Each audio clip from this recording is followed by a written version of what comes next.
Shalom Alejem, mi nombre es Joseph Ben Abraham de Pensilvania, Estados Unidos.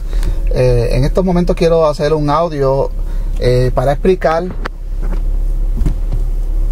por qué se acusa a los judíos de haber matado a Yeshua HaMashiach, como mejor se le conoce en los círculos cristianos, en la traducción al griego, Jesucristo. Bien, en otros audios lo he dicho y lo voy a repetir. Hay a veces cristianos que tienen un tono un poquito antisemitista y cuando hablan con judíos le acusan de haber matado a Yeshua. Cuando los escucho, a mí principalmente ya me ha tocado tener que defenderme, ¿no? Cuando vienen estas acusaciones. Ahora, hermano cristiano, si me estás escuchando, no es lo mismo acusar a un judío ortodoxo que acusar a un judío mesiánico. El judío mesiánico, al igual que tú conoces bien el Brit Hadashah, que es el Nuevo Testamento, ¿verdad? También mal llamado el Nuevo Testamento, porque en realidad pues no es testamento, pero para un testamento pues tiene alguien que morir y el otro heredar, y aquí no ha muerto nadie. Bueno, murió Yeshua, pero Yeshua revivió, y esto pues lo quiero explicar en otro audio. Pero retomando el tema, cuando un judío cuando un cristiano, lanza ese ataque de acusar a nosotros los judíos de que matamos a Yeshua, yo le digo a veces eufóricamente y enérgicamente, le digo hipócrita, a Yeshua lo matamos tú, yo y todo este pueblo pecador, que todavía sigue siendo, ¿verdad?, haciendo pecado. Ya fuimos limpiados por la preciosa sangre de Mashiach y todavía seguimos pecando. Entonces, por eso Él vino a morir en el madero, para el perdón de los pecados de la humanidad. Ahora bien, esto es una explicación que utilizo, ¿verdad?, cuando me veo forzado, ¿verdad?, por ataques ofensivos, pero la explicación es más compleja que esta para un gentil, y para eso estoy, para explicarle a mis hermanos gentiles, que son la casa de Israel, son las ovejas perdidas de la casa de Israel. Para eso es este audio. Quiero explicarles por qué Yeshua murió en esas condiciones, crucificado en una cruz, por qué padeció todos los dolores que tuvo que padecer, y todo, ¿verdad? ¿Por qué esos acontecimientos se dieron tal como se dieron? ¿Por qué murió en Israel? ¿Por qué no murió en Roma? ¿No murió en Japón? Todo eso. Bueno, vamos a empezar por lo último que les acabo de mencionar. ¿Por qué Yeshua murió en Israel, en el Gólgota, ¿no? ¿Por qué murió? El Gólgota que queda en Israel. ¿Por qué murió en Israel? ¿Por qué no murió en Roma, en China, o en otra nación? Bueno, simplemente tenía que suceder así era que estaba profetizado, así que era que ya Dios se lo había dicho a los profetas que profetizaran, y ya ese era el papel escrito, era la actuación, ¿verdad?, por la cual nos teníamos que... Ese era el libreto, es la palabra correcta, era el libreto que todos teníamos y tenemos que seguir. Entonces, lo mataron. Murió en Israel simplemente porque él era un israelí, de la tribu de Judá, del linaje de David. Por eso murió en Israel y no murió en Roma y no murió en otro lado, porque era israelí, era un judío.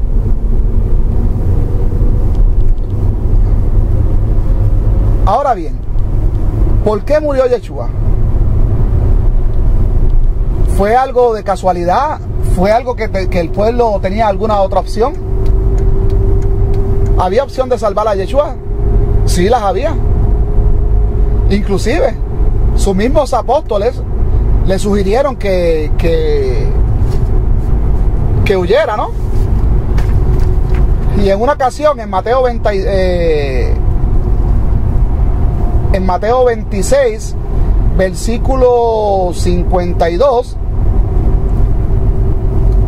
no, versículo 53, Mateo 26, versículo 53, él dice: ¿ustedes no creen que si yo quisiera librarme de todo esto, yo no le hablaría al Padre y Él me mandaría una legión de 12 legiones de ángeles y me las pondría a mi disposición para salir de esto? Pero le dijo, en otras palabras, le dijo: necios, tú sabes, ustedes todavía llevan conmigo 3 años y no han aprendido de que esto tenía que pasar para que se cumplieran las escrituras. Entonces, amados hermanos, ya estamos viendo que estas cosas pues tenían que pasar. Inclusive el sumo sacerdote de ese año, que era Caifás, dijo, y esto está escrito en el Evangelio de Juan, capítulo 11, versículos de 49 a 52, Caifás les dice de que era mejor que muriera un hombre a que muriera toda la nación. Entonces Juan, que es el que escribe eso, dice, él mismo dice, pero él no lo dijo por decirlo, él lo dijo profetizando, porque sabía que tenía que morir un justo para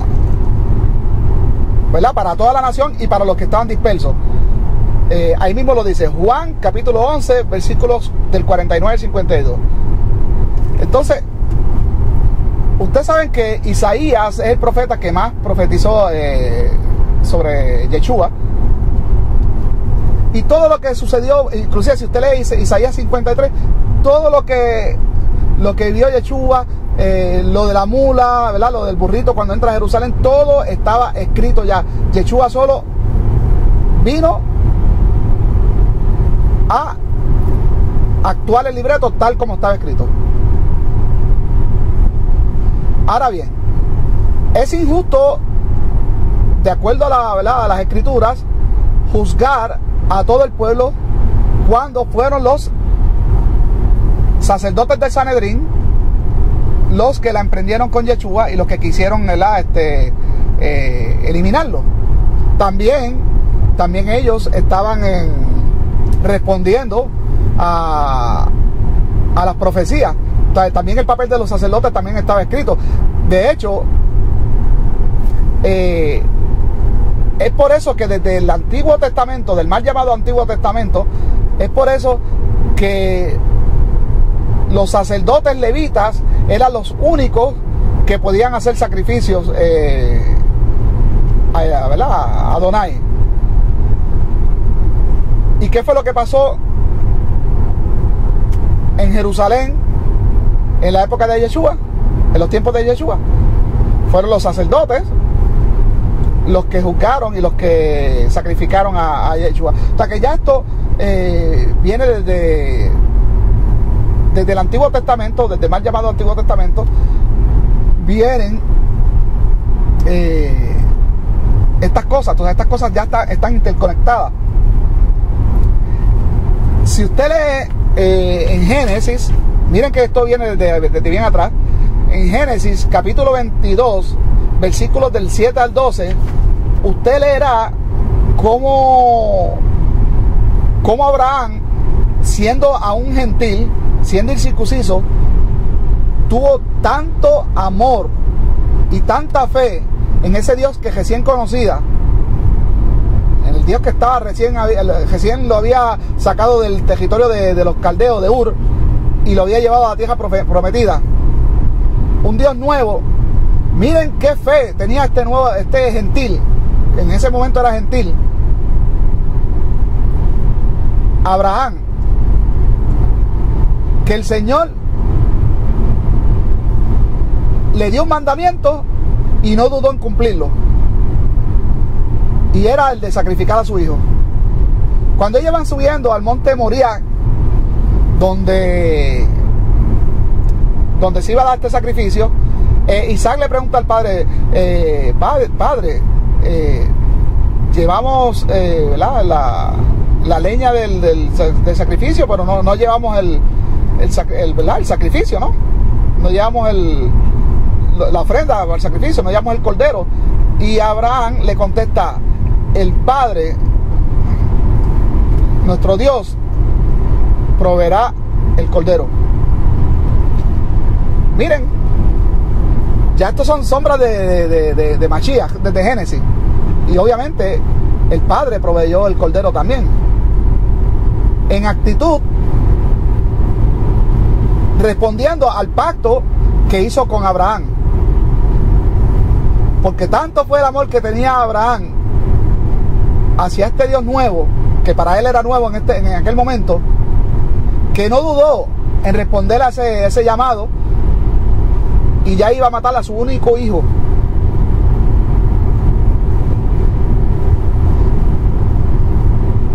Bueno, no su único hijo, porque ya había su único hijo de la promesa, porque ya Ismael había nacido y era el primer hijo que él había tenido con la esclava, con Agar. Así que hago esa corrección. Pero al hijo de la promesa, al hijo que tuvo con la mujer que amaba, con Sara, y estuvo a punto de matarlo cuando el Señor lo detuvo y ahí le mostró le proveyó, ¿no?, el cordero.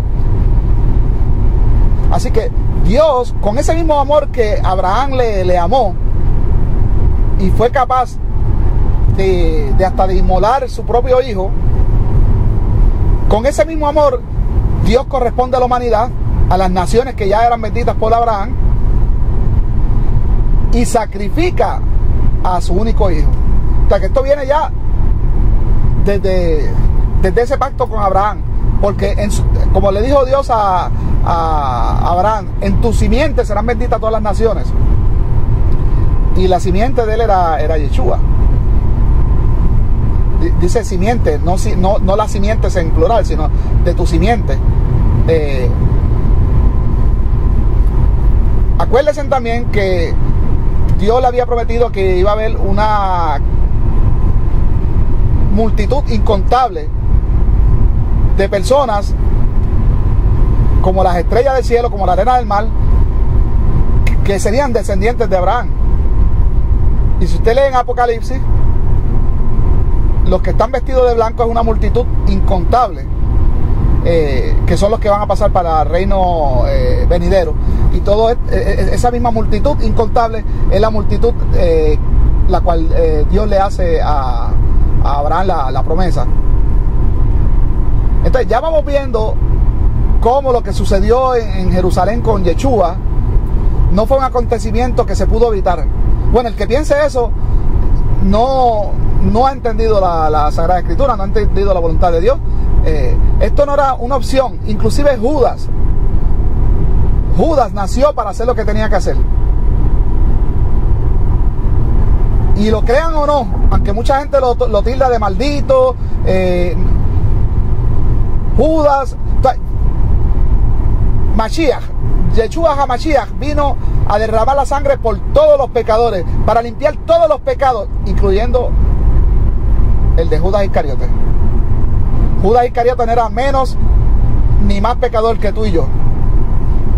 Él simplemente actuó el libreto que el autor de la vida le había escrito para él. Y no solo eso, Yeshua sabía quién le iba a traicionar, y aún así le prometió un asiento para juzgar a las 12 tribus de Israel.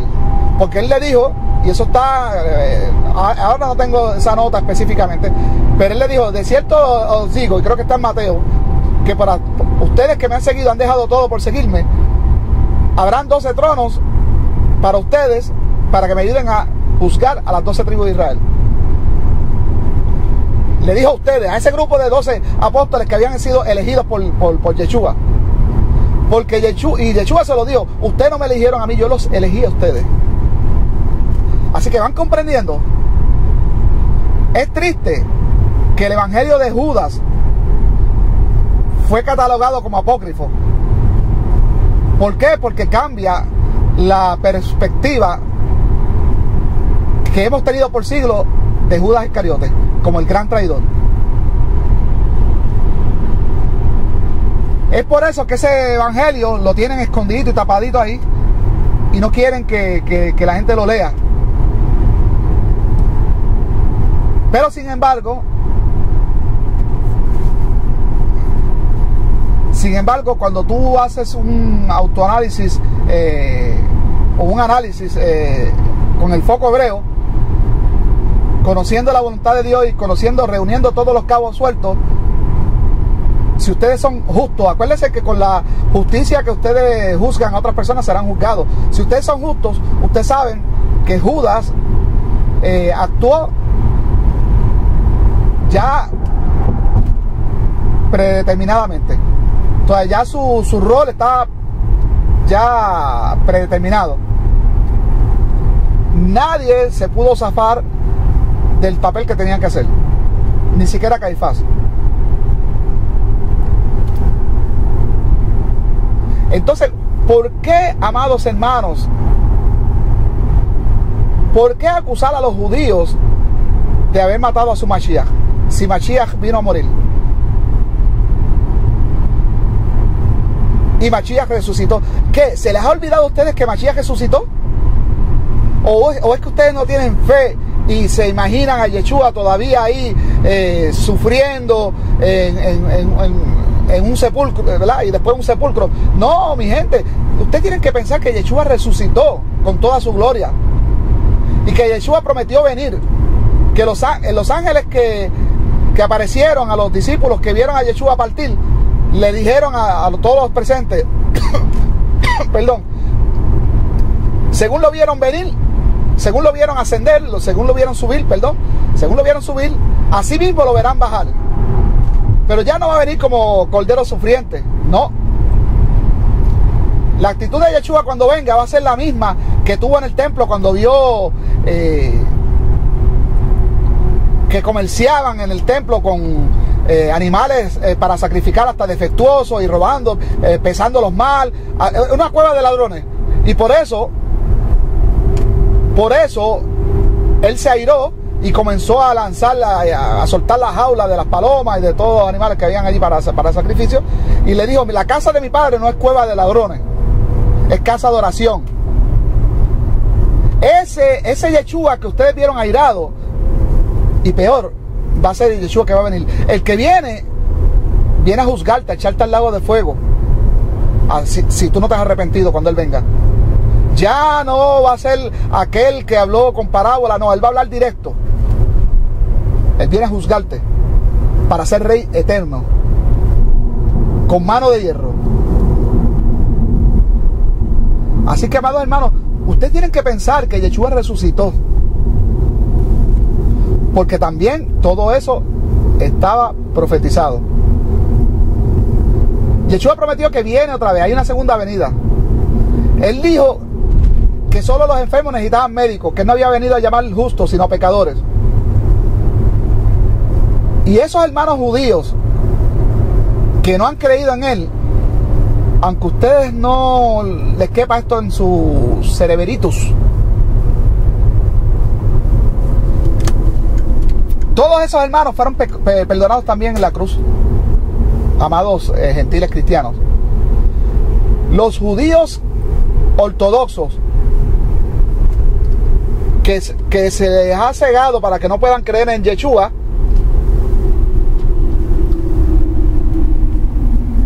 fueron también perdonados en la cruz. Y esos judíos ortodoxos que se han mantenido fieles a los mandamientos, como dijo él, los justos no necesitan médicos. Yo no he venido a llamar justos sino pecadores. Los que son justos no van a tener problemas con pasar. Ellos van a creer cuando vean al Mesías. Por eso los mismos evangelios dicen que cuando Yeshua venga, todo el que no creyó va a creer en Él. Todo ojo que lo vea va a creer que Yeshua es el Señor. Entonces, tienen que despertar, amados hermanos gentiles. Tienen que empezar a estudiar las Escrituras, a reestudiarlas. Tienen que hacerse una auditoría de su fe, hacer los ajustes que tengan que hacer y empezar a comenzar a entender todas estas cosas de que nadie mató a Yeshua. Yeshua se dio a sí mismo. Él mismo lo dijo, yo doy mi vida y yo también la tomo. La vida nadie me la quita, sino que yo la doy. Al mismo Pilato le dijo, todo lo que tú haces, lo haces porque allá el Padre te permite que lo hagas.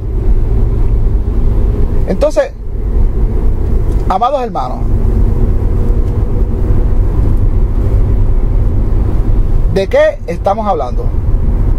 Y nosotros de habla hispana, déjeme decirle una cosa, nosotros los de habla hispana somos descendientes directos de los judíos, no de la casa de Israel. La casa de Israel que está dispersa, las ovejas perdidas de la casa de Israel que están dispersas, están mayormente en el área de Grecia, Rusia, todo el área de Europa, Asia Menor, África, quizás hasta Sudáfrica. Pero ustedes, los de habla hispana de aquí de América Latina, y muchos de los españoles también, todos somos descendientes directos de los judíos sefardíes. Fueron los judíos que salieron huyendo después de la destrucción del templo. Y los judíos que estaban para la época de la destrucción del templo eran los mismos judíos para cuando a Cristo se crucificó.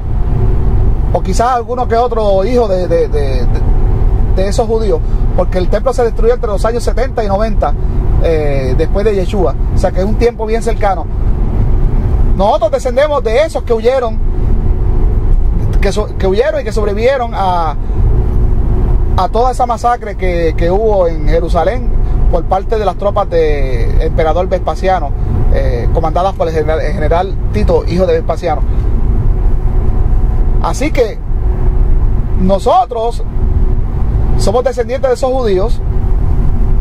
Así que no te jactes de señalar al hermano o señalar a los judíos de que ellos mataron a Mashiach, cuando tú también eres judío. Aunque tú no lo quieras reconocer, para Dios tú eres judío también. Así que hay muchas cosas complejas, muchos misterios que ustedes no conocen. Deben ponerse a leer más. Como bien, no sé si lo dije en este audio o en un intento de grabar este audio anteriormente, que después me di cuenta que después de haber estado hablando 20 minutos, no estaba grabando. Si no lo grabé en este que estoy grabando, pues lo voy a mencionar otra vez. Ustedes tienen que pensar, amados gentiles, amados cristianos, que el cristianismo lo fundaron nuestros antepasados judíos creyentes en Yeshua, los judíos mesiánicos de aquella época. Y ustedes, ahora resulta que los pájaros les tiran a la escopeta. Ustedes no aceptan corrección de los judíos mesiánicos de hoy día.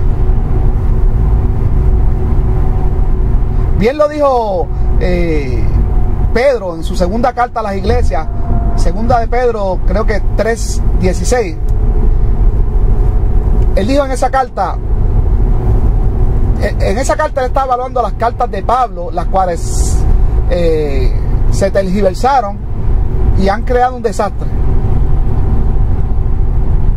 Pero Pedro, ya en los tiempos de Pedro, antes que muriera Pedro, ya él se había dado cuenta que ya el cristianismo había cogido una dirección incorrecta.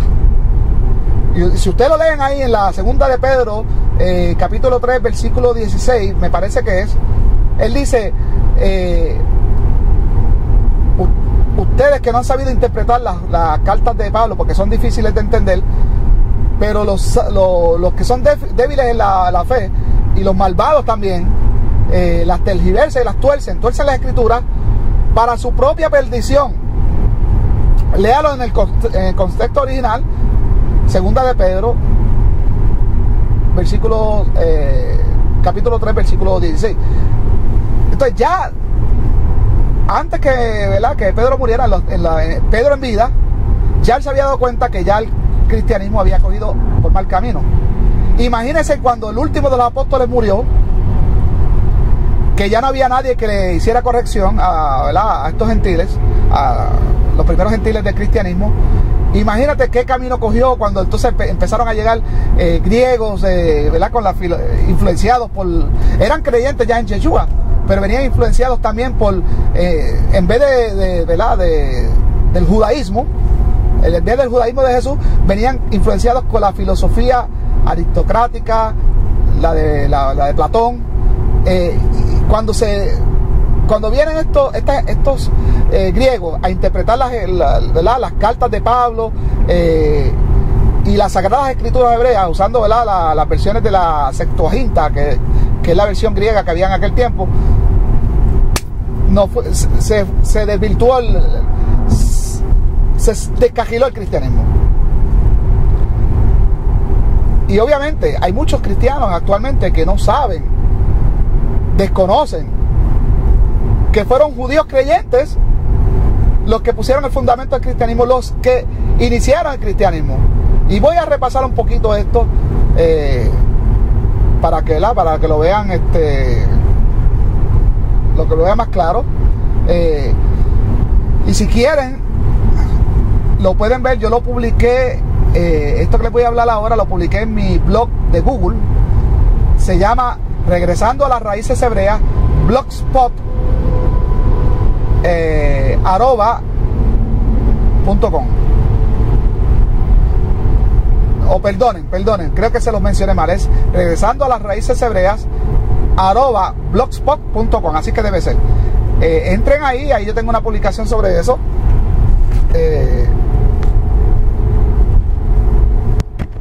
Voy a buscar en Hechos, que es donde aparece la historia del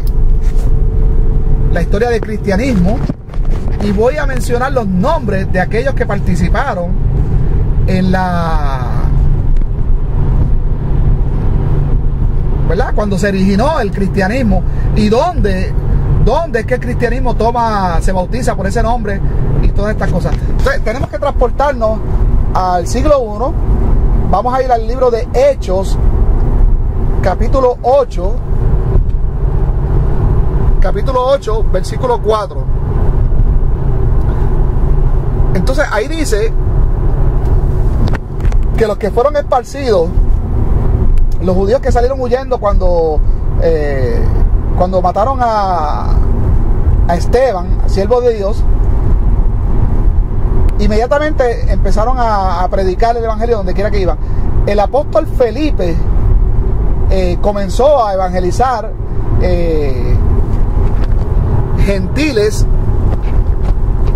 en el área de Samaria, de los samaritanos, con gran éxito.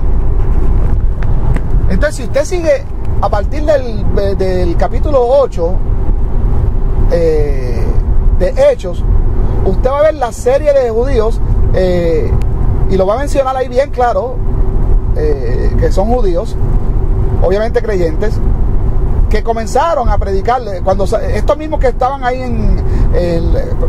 que se dispersaron con la muerte de Esteban, muchos de ellos llegaron a Antioquía. Entonces muchos de ellos empezaron solo a predicarle a los judíos que habían en Antioquía, pero algunos de ellos, y lo dice ahí muy claro, no estoy manejando, no puedo buscarle, pero vaya siguiéndome, empezando desde Hechos 8. Muchos de ellos de Chipre y de Cirene llegaron hasta los gentiles de Antioquía y también le llevaron la palabra de Dios, ¿no? Y empezaron a creer, ¿no? en el Dios de Israel, y muchos de ellos empezaron a abandonar los dioses paganos para creer en el Dios de Israel. Entre ellos podemos mencionar algunos de los judíos que trabajaron para comenzar el cristianismo. Fueron Marcos, el sobrino de Bernabé, Pablo de Tarso, Bernabé, obviamente. Ahí podemos mencionar también Apolo, Ágabo, un profeta que también es mencionado por ahí en el libro de Hechos. Usted mismo puede, con un lápiz, empezar a subrayar a partir del capítulo 8 todos los judíos que fueron a predicarle a los gentiles. Priscila y Aquila, estos fueron dos judíos que que habían sido expulsados de Roma, cuando el emperador Claudio expulsó a todos los judíos de Roma, y Pablo se los encontró y hizo buena amistad con ellos, vivió con ellos y hasta trabajó con ellos. Ellos trabajaban haciendo tabernáculos, haciendo como casetas de campaña. Entonces,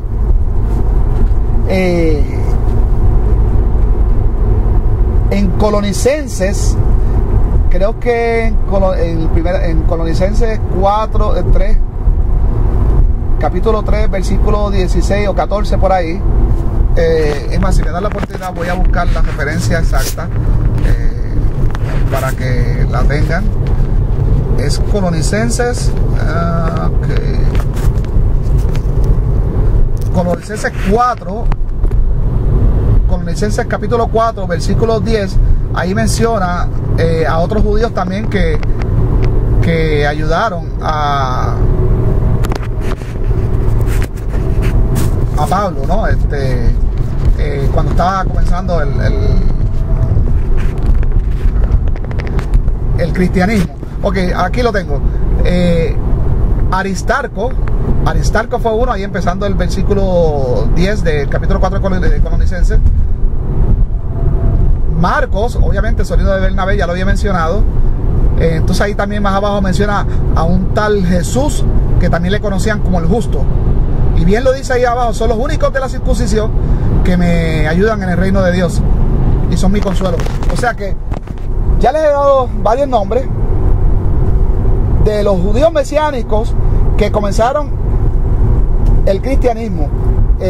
Y el cristianismo se le comenzó a llamar así en Antioquía. Eso lo leen en el capítulo 11, versículos del 24 en adelante, 24, 25, 26. También había mencionado que el cristianismo son los judíos mesiánicos los primeros que le ponen las restricciones, ¿verdad?, y las reglas del juego a estos gentiles que ya estaban comenzando que estaban estudiando, ¿no?, sobre las raíces hebreas, no las raíces hebreas, sino sobre el pueblo hebreo, sobre el pueblo hebreo, y que también habían creído en el Mesías de Israel y habían entendido la explicación de que ellos eran las ovejas perdidas de Israel, por lo tanto eran pecadores. Se les explicó lo que era pecado y se les explicó también que había un hombre que murió en una cruz por los pecados del pueblo de Israel, ¿verdad?, por la tribu de Judá, que fue la que estaba en Israel en aquel momento, y por esos gentiles que estaban recibiendo la palabra, que eran ya Dios había revelado que eran las ovejas perdidas de la casa de Israel. Y esto de la casa de Israel y la casa de Judá, esto viene de cuando murió Salomón. Se dividió el reino en dos reinos, el sur en Judá y el norte casa de Israel. Y la casa de Israel se perdió, ¿no? Y empezó a pecar, a adorar ídolos, los dioses paganos, a transgredir el sábado del Señor.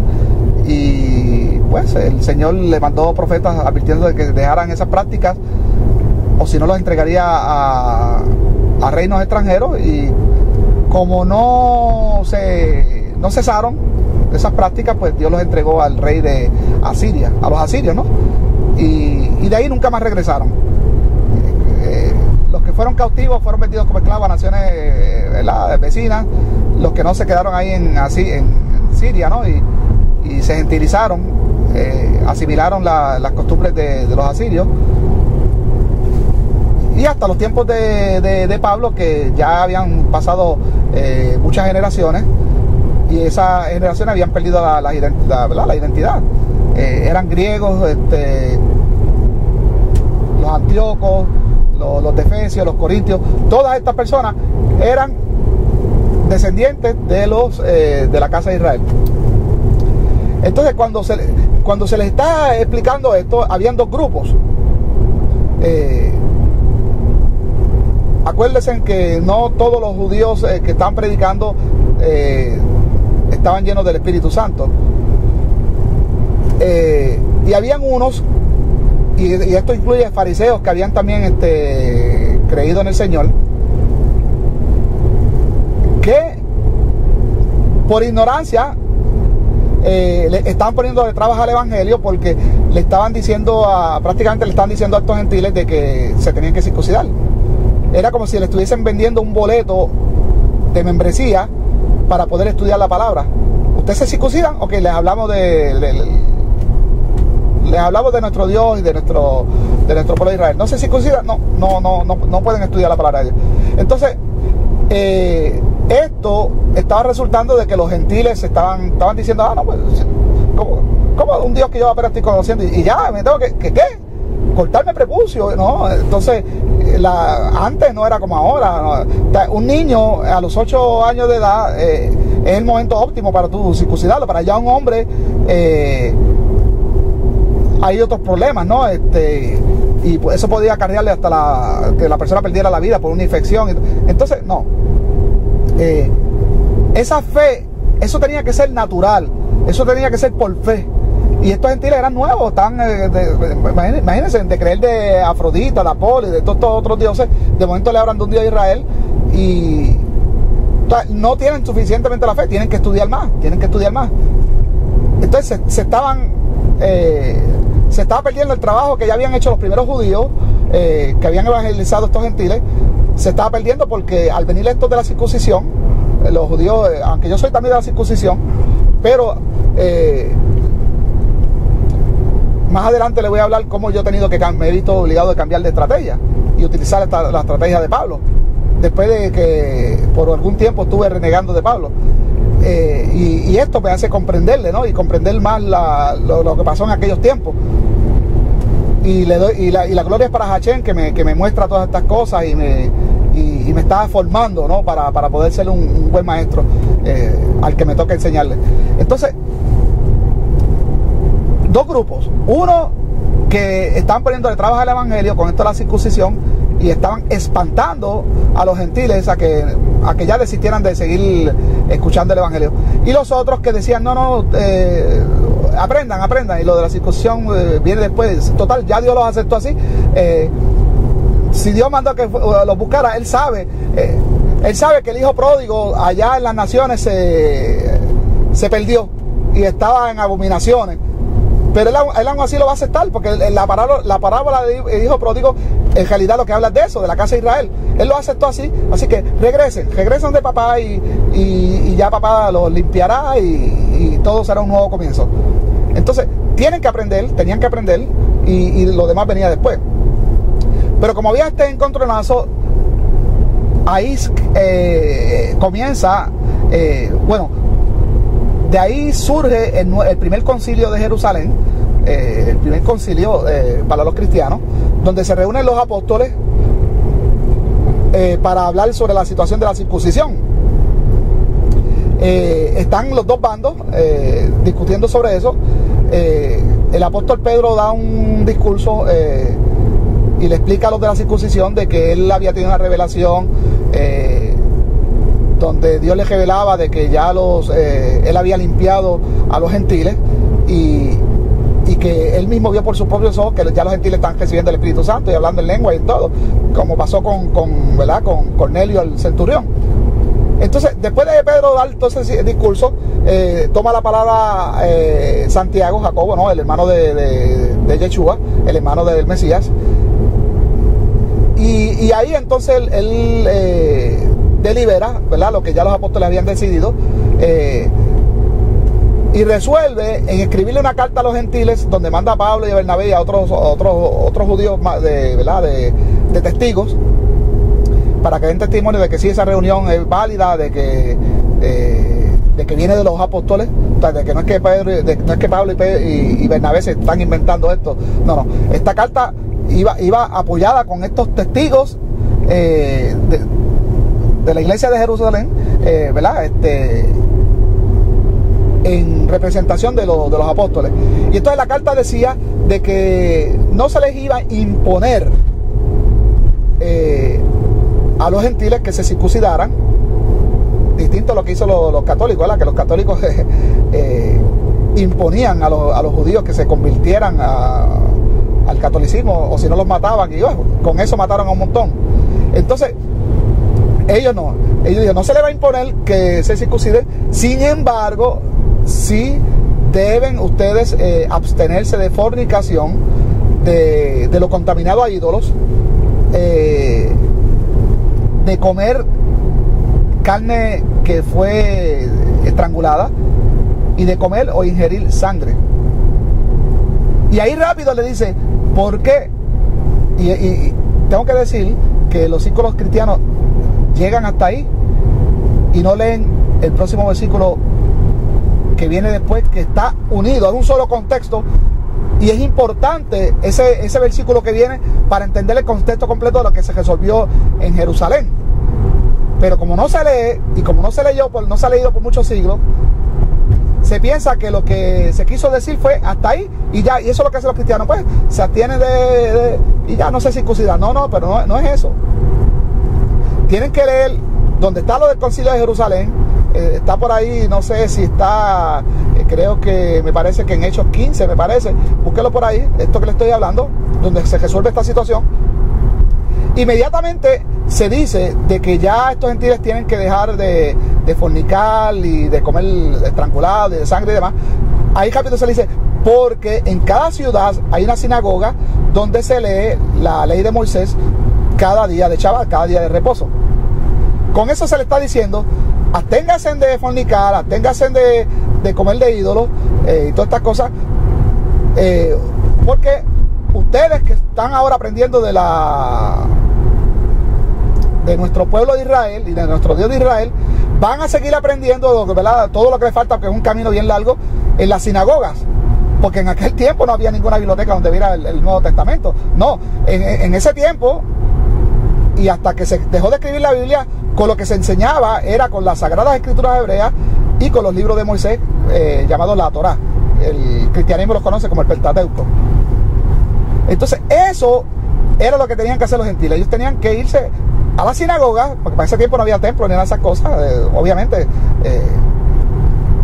Bueno, habían templos, pero templos allá, a Apolo y templos paganos. Pero para aprender sobre el Dios de Israel, tenían que ir a las sinagogas. A las sinagogas. Era donde habían copias de los pergaminos y de los papiros de la ley, de las Sagradas Escrituras hebreas. Entonces, se entiende que si ellos iban a ir a las sinagogas a estudiar la palabra de Dios, ¿no?, a las Sagradas Escrituras hebreas, que iban a hacer de parte de ellos mismos voluntariamente la fe suficiente, y ellos mismos iban a querer circuncidarse, y ellos mismos iban a querer pactar con el Dios de Israel. De hecho, les comento, como he comentado en audios anteriores, pero para los que me están escuchando por primera vez, esa fue mi experiencia. Yo era un idólatra, yo era lo mismo que los griegos, idólatra, transgredía los sábados, todo. Y cuando yo empiezo a leer las Sagradas Escrituras hebreas y luego el Nuevo Testamento ya con un foco hebreo, inmediatamente me fui y me circuncidé. ¿Por qué? Porque entendí lo que entiende todo aquel que lee las escrituras de principio a fin. Entonces eso es lo que se esperaba de esos gentiles. Ahora, ¿qué pasó? Bueno, algunas cartas de Pablo fueron mal interpretadas, como les dije anteriormente, y Pedro ya en su tiempo se había dado cuenta, y por eso escribió la segunda carta a las iglesias, y lo lee en el versículo 3, me parece que dije 3.14 o 3.16, por ahí lo lees. Segunda carta de Pedro, ahí él menciona de que las cartas de Pablo estaban siendo mal entendidas y que las estaban torciendo para llevar a las iglesias a la perdición. En adición a esto, hay algunas de las cartas que se les atribuye la autoría a Pablo, pero los teólogos y expertos piensan que no todas las cartas las escribió Pablo, sino sus discípulos gentiles. ¿Por qué?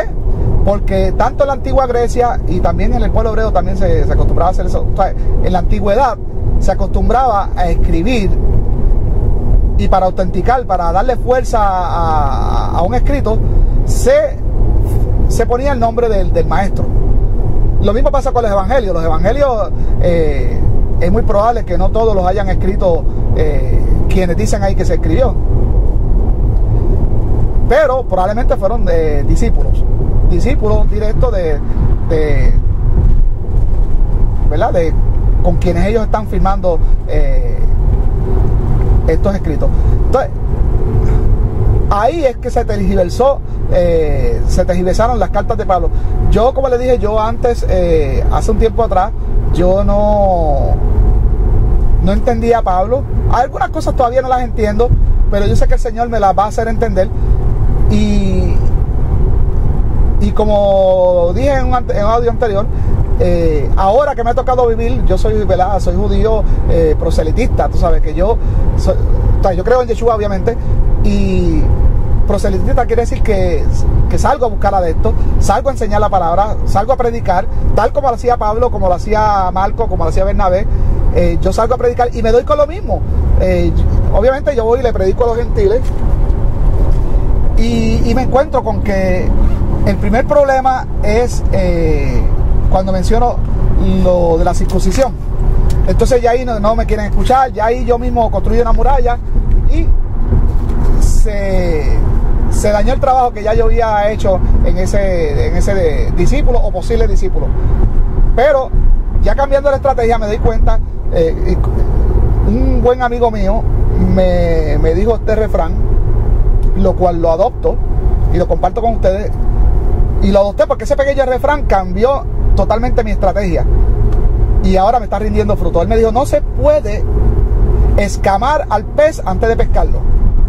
Tú tienes que pescar el pez primero, obviamente, y después escamarlo. Y yo dije: bueno, es verdad. Entonces no se le puede hablar a un gentil de la circuncisión así y tratar de imponerle, no, como si fuera un boleto de membresía para que puedan entender las palabras. No, hay que predicarles, hay que enseñarles,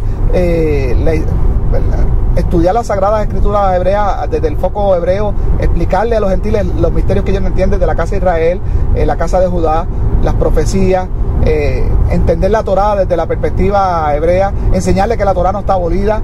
Hay que enseñarle los 613 mandamientos de Dios, ¿no? Que no son solo 10. Enseñarle que el pueblo de Israel tuvo la necesidad de un Mesías por dos pecados principales, que fue la transgresión del sábado y la adoración a ídolos y dioses extranjeros. Y esos dos sí están contenidos en las piedras. Es muy probable que el simbolismo de que sean dos piedras las que se le dieron a Moisés por lo de la casa de Israel y la casa de Judá, son simbolismos, sombras de lo que ha de venir. Y estos dos pecados sí están en las piedras. Los otros mandamientos se le entregaron al pueblo de Israel por medio de Moisés después del Sinaí. Se le fueron entregando poco a poco según el Señor iba entendiendo que... y según el pueblo de Israel iba asimilando, ¿verdad? Poco a poco los mandamientos, el código penal del pueblo de Israel.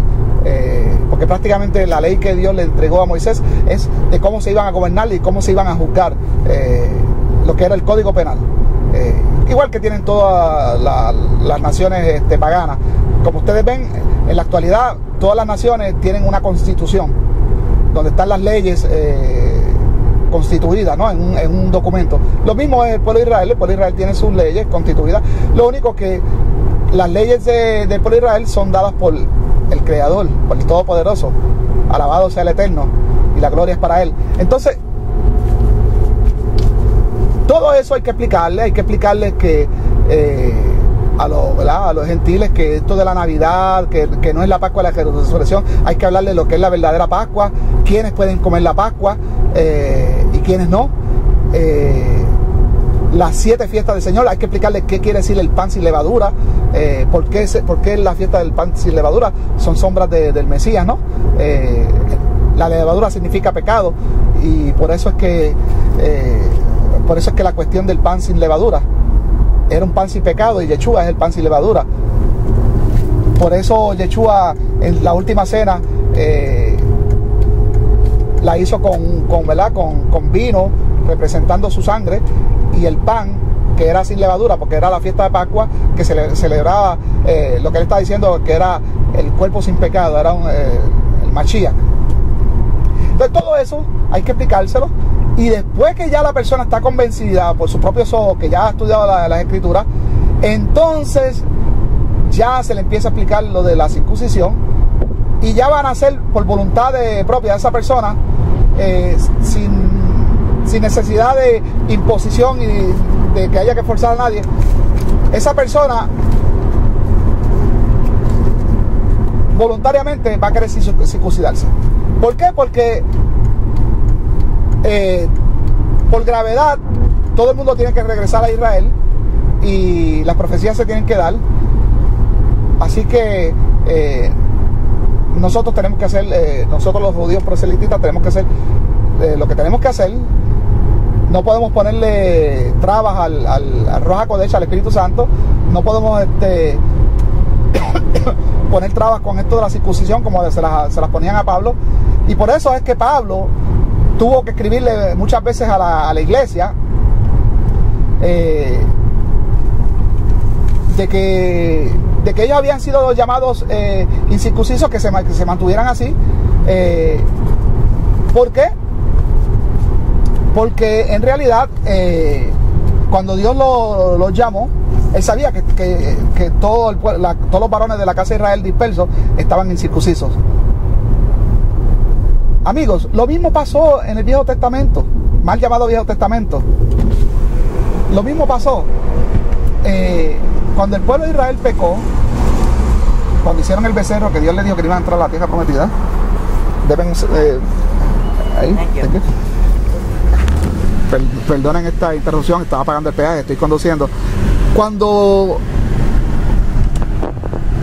Si ustedes se acuerdan, cuando el pueblo de Israel estaba en el desierto, Dios prometió que esa generación que había salido de Egipto, ninguno iba a ver la tierra prometida, sino sus hijos.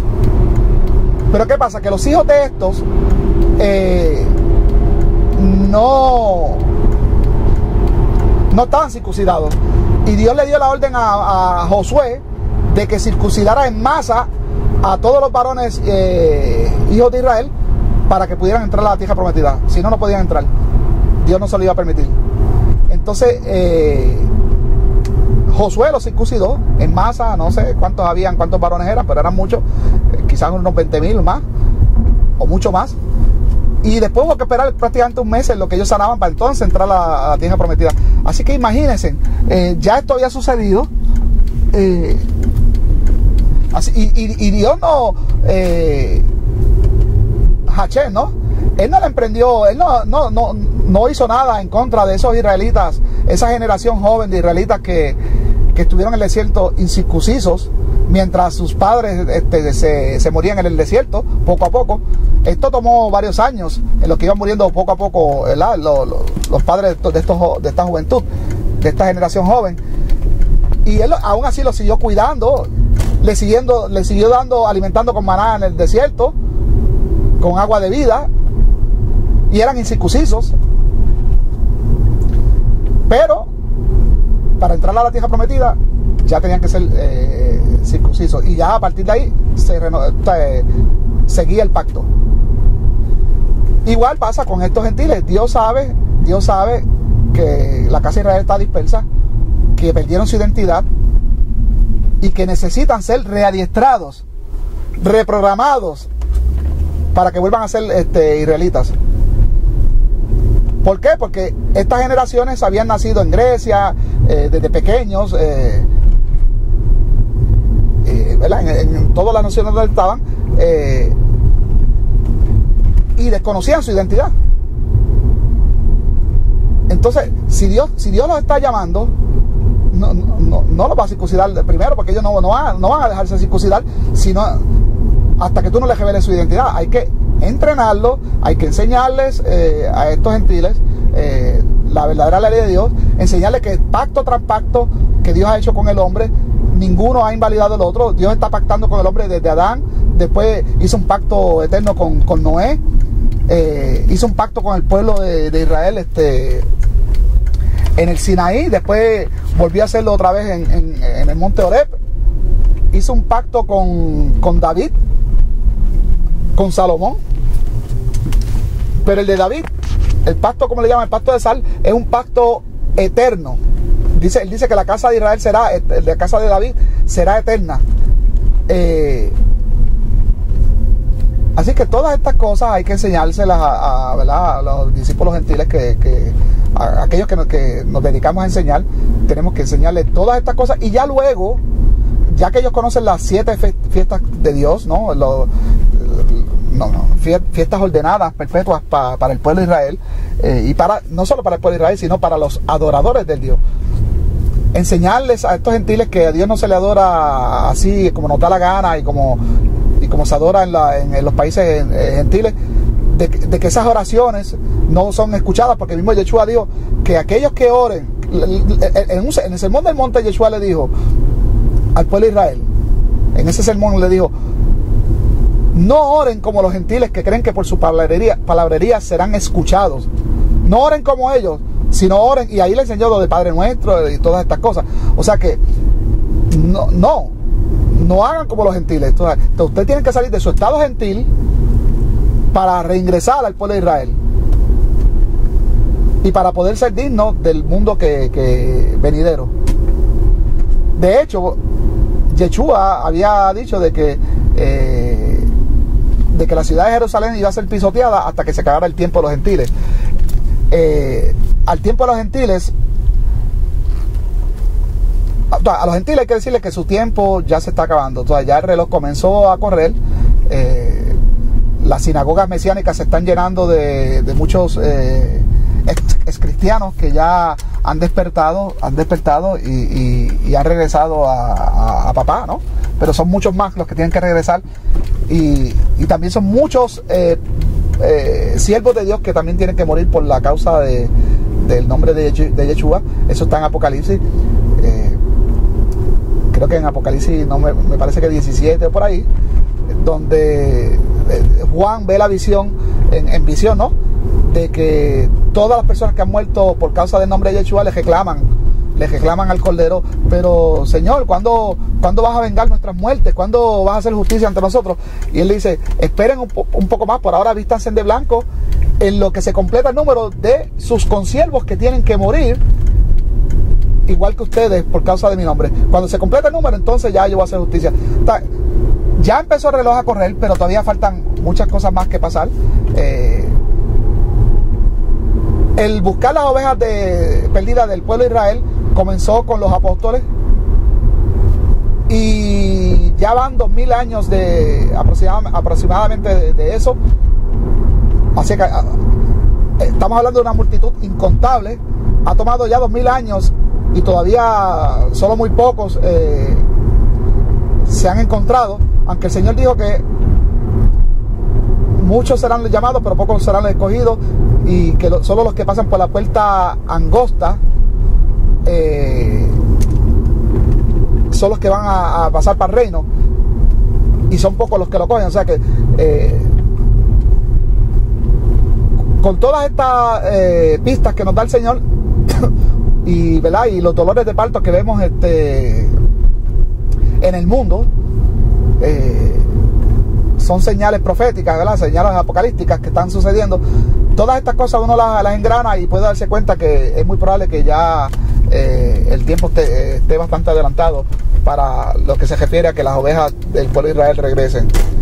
Así que, hermanos, voy a dejar este audio y esta enseñanza hasta aquí. Espero que la hayan comprendido.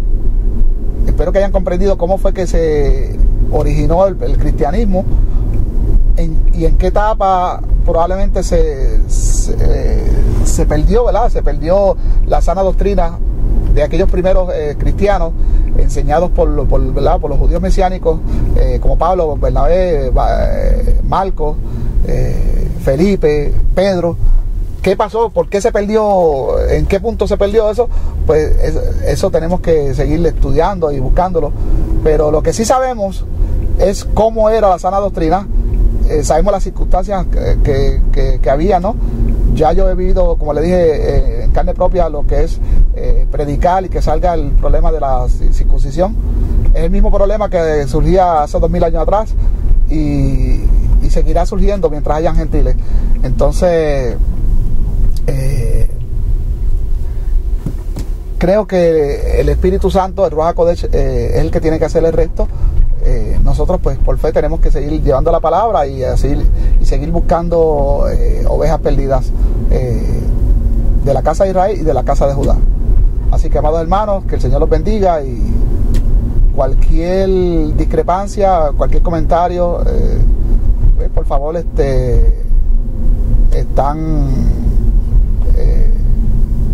autorizados. He dejado la sección de comentarios abierta para que comenten. Por favor, les pido que no escriban palabras vanas, no empiecen a poner comentarios insultantes. Nadie insulta a nadie. Pongan comentarios que edifiquen, ¿no? Pongan comentarios que sean justificados por las Sagradas Escrituras, y no esperen no empiecen a disparar al aire, como yo veo que hacen en otros videos que suben otras personas. Me pongo a leer los comentarios, son terribles las discordias y cómo se ve el odio entre hermanos, entre un comentario y otro. Por favor, no es eso lo que queremos. Somos todos hermanos, todos somos sanados por la sangre de Mashiach. Lo que tenemos que buscar la verdad para prevalecer, mantenernos y poder vestir esas vestimentas blancas que el Señor promete. Alabado es el nombre de Yeshua. Amén.